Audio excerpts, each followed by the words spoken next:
क्या आप स्मार्टफ़ोन लेना चाहते हैं? स्मार्टफ़ोन लेते समय किन किन बातों की जानकारी बहुत ज़रूरी होती है? आखिर क्यों लोग कहते हैं कि स्मार्टफ़ोन लेते समय रैम ज़रूर देखना चाहिए? आखिर क्यों लोग कहते हैं कि स्मार्टफ़ोन लेते समय उसका प्रोसेसर ज़रूर देख लेना चाहिए कि क्वालकॉम स्नैपड्रैगन है या मीडियाटेक है? जानेंगे सब कुछ, तो चश्मा उतारिए, दुनिया देखते हैं खुली आंखों से।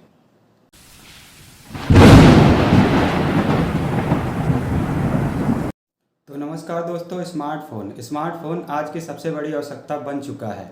ऐसे में स्मार्टफ़ोन लेते समय हमें किन किन बातों का ध्यान रखना चाहिए, तो आइए जानते हैं। स्मार्टफ़ोन लेते समय हमें मुख्यतः दो बातों के निर्णय करने आवश्यक होते हैं कि हमें स्मार्टफ़ोन किस काम के लिए लेना है और किस प्रकार का काम हम उससे लेना चाहते हैं। छोटा मोटा काम लेना चाहते हैं या फिर हमें बहुत ज़्यादा आवश्यकता पड़ती है स्मार्टफ़ोन की, तो उस प्रकार से ही हमें डिसाइड करना होगा कि किस प्रकार का हमें स्मार्टफ़ोन चाहिए। नंबर 2, हमें यह भी तय करना ज़रूरी होता है कि हमारा बजट कितना है और हम कितने पैसे स्मार्टफ़ोन के लिए खर्चना चाहते हैं। वह अपनी आवश्यकता अनुसार ही होता है। तो आइए जानते हैं कि स्मार्टफ़ोन लेते समय हमें किन किन बातों का ध्यान रखना चाहिए। ये दो बातें तो हो गई स्मार्टफ़ोन लेने के पहले की, और स्मार्टफ़ोन लेते समय हमें किन दो बातों का मुख्यतः रूप से ध्यान रखना चाहिए, इसकी भी हम आगे वीडियो में बात करेंगे। अब जब हमने ये डिसाइड कर लिया है कि हमें फ़ोन किस काम के लिए और कितनी रेंज में लेना है, तो अब हमें यह करना चाहिए किसी भी ऑनलाइन शॉपिंग साइट जैसे अमेज़न है, फ्लिपकार्ट है, उस पर जाकर हमें उसकी फ़ोन की रेटिंग चेक करनी चाहिए उसी रेंज में। और रेटिंग चेक करने से ये होता है कि हमें ये पता चल जाता है कि कितने लोगों ने इसे ख़रीदा और उसका क्या रिस्पांस रहा, उसका क्या परफॉर्मेंस रहा है। वो सब लोग अपना रिव्यू देते हैं। इससे ये पता चल जाता है कि फ़ोन स्पेसिफिक फ़ोन वो जो आप लेना चाहते हैं वो कैसा है, और रेटिंग उसकी 4 से या 5 स्टार तक हो तो ज़्यादा ही बेहतर फ़ोन माना जाता है। इसके बाद उसी साइट पर हमें स्क्रॉल डाउन करके यह भी चेक कर लेना चाहिए कि कितने जीबी की रैम और कितने जीबी की रोम है।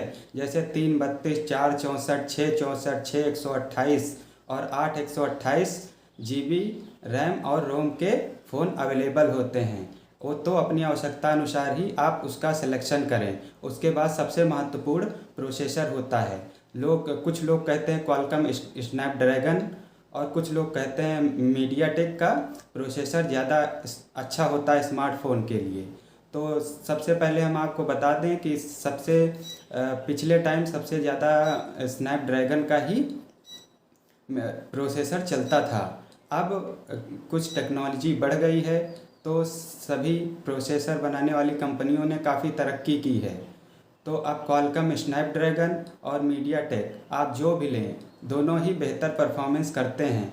शुरू शुरू में तो क्वालकॉम स्नैपड्रैगन पहले बहुत वार्म अप करता था, मतलब ज़्यादा अगर आप फ़ोन को यूज कर रहे हैं तो आपका फ़ोन गर्म हो जाता था। पर इस टाइम ये प्रॉब्लम नहीं रह गई हैं।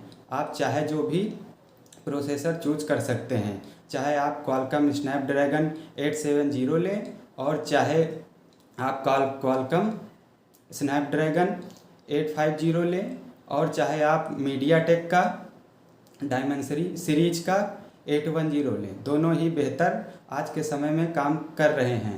तो इसके बाद आपको कुछ चीज़ें और देखनी पड़ती हैं, जैसे रियर कैमरा है। आपको किस टाइप का कैमरा चाहिए जो आपको फ़ोटो या वीडियो बनानी है, जैसे कि 16 MP का है, 48 MP का है, 64 MP का है। ये तो बात हो गई रियर कैमरे की। अब सबसे महत्वपूर्ण है फ्रंट कैमरा। फ्रंट कैमरा भी आपको चेक करके लेना चाहिए, क्योंकि आजकल सेल्फ़ी का टाइम है, सेल्फ़ी का ज़माना है, लोग सेल्फ़ियाँ ज़्यादा लेते हैं और वीडियो वगैरह भी काफ़ी बनाते हैं। तो फ्रंट कैमरा भी चेक कर लेना चाहिए। फ्रंट कैमरा भी कई कैटेगरी के आते हैं, जैसे 5 मेगापिक्सल का है, 8 मेगापिक्सल है, 16 मेगापिक्सल का है, 28 मेगापिक्सल तक का भी कैमरे आते हैं। वो डिपेंड करता है कि आप किस रेंज का फ़ोन ले रहे हैं। तो आप जिस काम के लिए ले रहे हैं उसी हिसाब से फ्रंट कैमरा या अपने बजट के हिसाब से ही आप उसको सिलेक्ट करें। इसके बाद आपको डिस्प्ले की साइज़ और क्वालिटी चेक करनी चाहिए। अपनी सुविधानुसार आप डिस्प्ले का सिलेक्शन करें।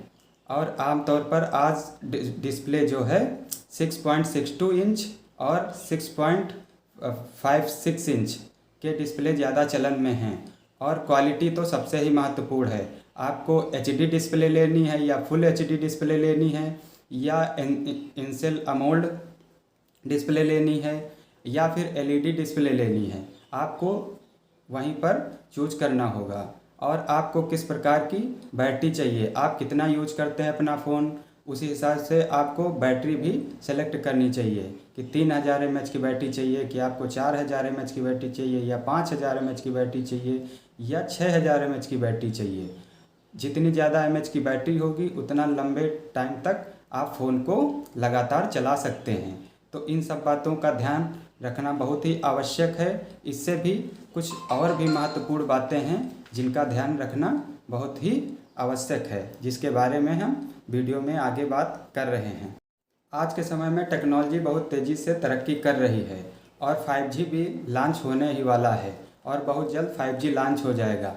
ऐसे टाइम आपको स्मार्टफोन लेते समय दो और कई सारी बातें हैं जिन्हें ध्यान रखना बहुत ज़रूरी है। जैसे कि मार्केट में 5G फ़ोन भी अवेलेबल हो गए हैं। पहले से 4G फ़ोन चल रहे हैं, तो आपको अपने आवश्यकता अनुसार 4G या 5G फ़ोन का सिलेक्शन करना चाहिए। तो महत्वपूर्ण ये है कि आप 5G जब लॉन्च ही होने वाला है तो 5G फ़ोन ही क्यों ना लें। 5G फ़ोन में 5G, 4G VoLTE, 4G, 3G और 2G सब कुछ सपोर्ट करता है। ऐसे में आपको 5G फ़ोन ही लेना चाहिए और 4G फ़ोन भी ले सकते हैं। 4G फ़ोन भी इतने बुरे नहीं हैं और अभी इतनी जल्दी इनका टाइम जाएगा नहीं। और नंबर 2 दूसरी बात यह है कि आपका सिम कार्ड सिलेक्शन भी करना बहुत ज़रूरी है। कुछ फ़ोन सिंगल सिम के होते हैं और ज़्यादातर फ़ोन तो डुअल सिम के ही होते हैं। तो डुअल सिम ही फ़ोन लें जिससे आपके दो फ़ोन के सिम एक ही फ़ोन में काम कर सकें। और सबसे महत्वपूर्ण बात ये भी है, ये भी देखना चाहिए कि आपके फ़ोन में जो फ़ोन आप ले रहे हैं उसमें एक्सपेंडेबल मेमोरी कितनी है। अगर एक्सपेंडेबल मेमोरी है तो बहुत ही अच्छी बात है। और उसमें ऑडियो जैक है कि नहीं, कि मतलब आप ईयरफोन लगा के गाना या फिर बात कर सकते हैं कि नहीं, तो उसमें आपको साइड पर ही सारी चीज़ें दिख जाएंगी। तो ऑडियो जैक भी देखकर ही लें कि आपको चाहिए कि नहीं चाहिए। और सबसे महत्वपूर्ण बात यह है कि आपको उसकी चार्जिंग टेक्नोलॉजी देखनी है कि फास्ट चार्जिंग है कि स्लो चार्जिंग है। आजकल बहुत सारे ऐसे फ़ोन आ रहे हैं जिनमें क्विक चार्जिंग है और वो चार्जिंग है, सुपर फास्ट चार्जिंग है। तो चार्जिंग ज़्यादा अच्छी होगी तो ज़्यादा ही अच्छी बात होती है, क्योंकि बैटरी कितने भी mAh की हो, अगर चार्जिंग टाइम कम है तो आपका कोई भी काम रुकेगा नहीं। तो इस प्रकार जो महत्वपूर्ण बिंदु थे जो हमने आपको बता दिए हैं। अब आप नया स्मार्टफ़ोन लेते समय इन बातों का ध्यान ज़रूर रखें, तो आपके साथ कभी भी धोखा नहीं होगा और आप अपने स्मार्टफ़ोन को लंबे समय तक चला पाएंगे और आप कोई भी ज़रूरी से ज़रूरी काम करें वह कभी रुकेगा नहीं। तो यह जानकारी आपको कैसी लगी? इसी प्रकार की जानकारी के लिए आप हमारे चैनल से जुड़े रहें और हमारे चैनल को लाइक करें, सब्सक्राइब करें और हमारे चैनल को शेयर भी करें, जिससे लोगों तक अच्छी से अच्छी जानकारी पहुंचती रहे। धन्यवाद।